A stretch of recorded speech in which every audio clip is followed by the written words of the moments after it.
এই যে দেখেন কত কষ্ট হয়েছে আলুগুলা রাখার ম্যানেজ করা। প্রায় 15 কেজি আলু নিয়ে আসছি। এই আলুগুলা খেতে অনেক স্বাদ, অনেক ভালো লাগে। এই যে কতগুলো আলু, কিন্তু এই আলুগুলো আইনা এখন আমি বিপদে পড়ে গেছি, কোথায় রাখবো বুঝতেছি না। দেখেন এখানে আমার হাজবেন্ড কতগুলো আলু স্টক করে রাখছে। এই যে এখন কোনগুলা কোথায় রাখবো আমি বুঝতেছি না। এখানে একটা কারি কোনো রকম ইয়া করছি। আর এই আলুটা দিয়েছিল ছোট্ট আলু, এটা দিয়েছিল আমার আম্মু। এই জায়গায় তো পাইতেছি না। আর এখানে আছে পেঁয়াজ। এই পেঁয়াজগুলো দেখি অন্য এক জায়গায় রাখা যায় কিনা। আসলে রাখাটাই মুশকিল হয়ে গেছে, কোথায় রাখবো বুঝতেছি না। এখানে 30 টাকা কেজি আলু দিয়ে আনছি। দেখেন খুব সুন্দর আলু, দেখলেই শান্তি লাগে। গ্রামের আলু এগুলা অনেক ভালো লাগে। কিনে আনছি, গ্রামের আলুর মতো লাগে। গ্রাম থেকে আনছে নাকি শহরে বসিলার থেকে হয় নাকি, এগুলা অনেক ভালো লাগে। এই আলুগুলো আমার সব কিছু তরকারি দিলে আমার কাছে খাইতে অনেক ভালো লাগে। একটা আলু মনে পচা গেছে।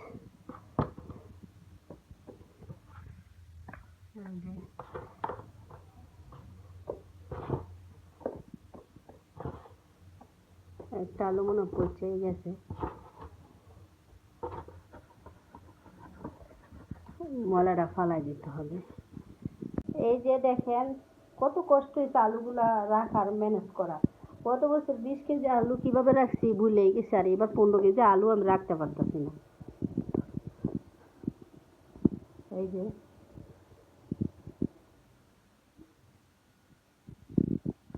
আমার জিহাদ মুন্সিকে আনতে যাচ্ছি, এখন রেডি হয়ে গেছি।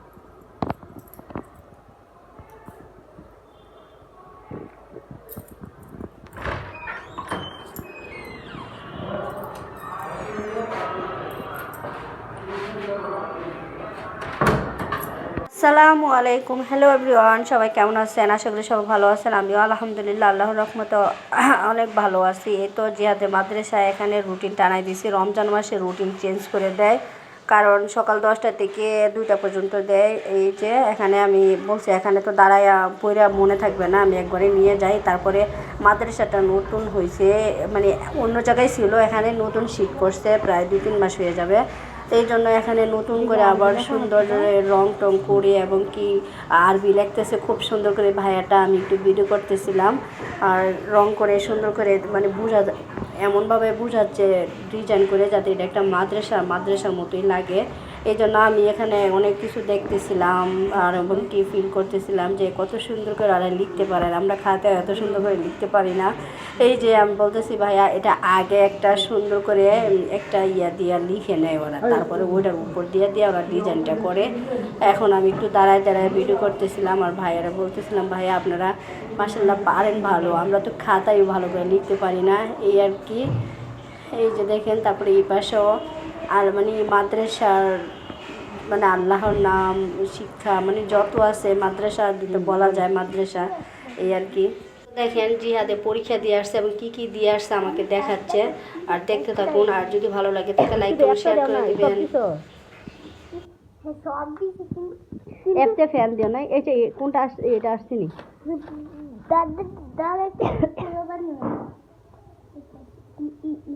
ঈদ আছে নাই, আর এই যে ফুলটা ওই যে এটা আইছে ঈদা, ওই ঈদা ওই যে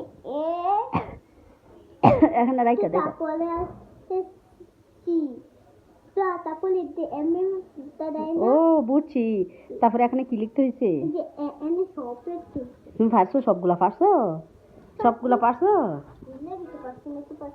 হাওয়াটা কি দাও এটা আইছে আয়ো তো আমি এটা আসছে এটা লেখছনি তুমি হ্যাঁ এটা আসছে তুমি এটা আসছে তুমি এটা দিছো আমি তো এটা তোমার পড়াই নাই কিভাবে দিছো খালি পাশে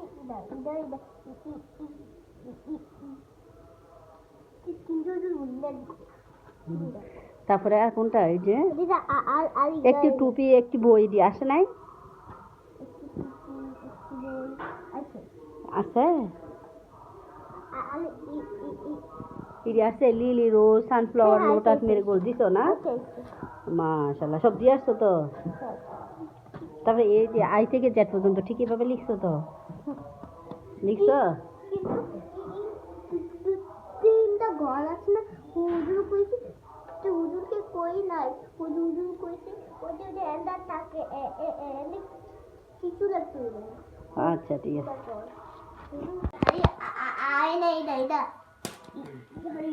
আচ্ছা ঠিক আছে জিহাদ পরীক্ষা দিয়ে আসছে এখন জিহাদ অনেকক্ষণ আমি বসেছিলাম কারণ তো অত অসুস্থর জন্য সবার সাথে পরীক্ষা দিতে পারে নাই এই জন্য ওরে এখন পরীক্ষা দেওয়াচ্ছি আর এখন আমি ওরে নিলাম কি পরীক্ষা দিল মোটামুটি মাশাআল্লাহ সবগুলোই পারছে বাকি মনে একটা না দুইটা পারে না আর বাচ্চারা তো এখন এভাবেই শিখবে সব আমার ছেলের জন্য দোয়া করবেন যাতে ভালো রেজাল্ট করতে পারে আর পরীক্ষার রেজাল্টটা মেন না মেন হচ্ছে পারে কি না এবং পরীক্ষা যে অ্যাটেন্ড করছে এটাই মেন সবাই আমার ছেলের জন্য দোয়া করবেন যে সবার কাছে দোয়া নাও তাহলে একটা কথা কই কথা বলবো পরীক্ষা দিয়ে আসছে সবাই দোয়া করবেন যাতে আমার ছেলে বড় হইতে পারে মাওলানা হইতে পারে আল্লাহ হাফেজ বলো ওই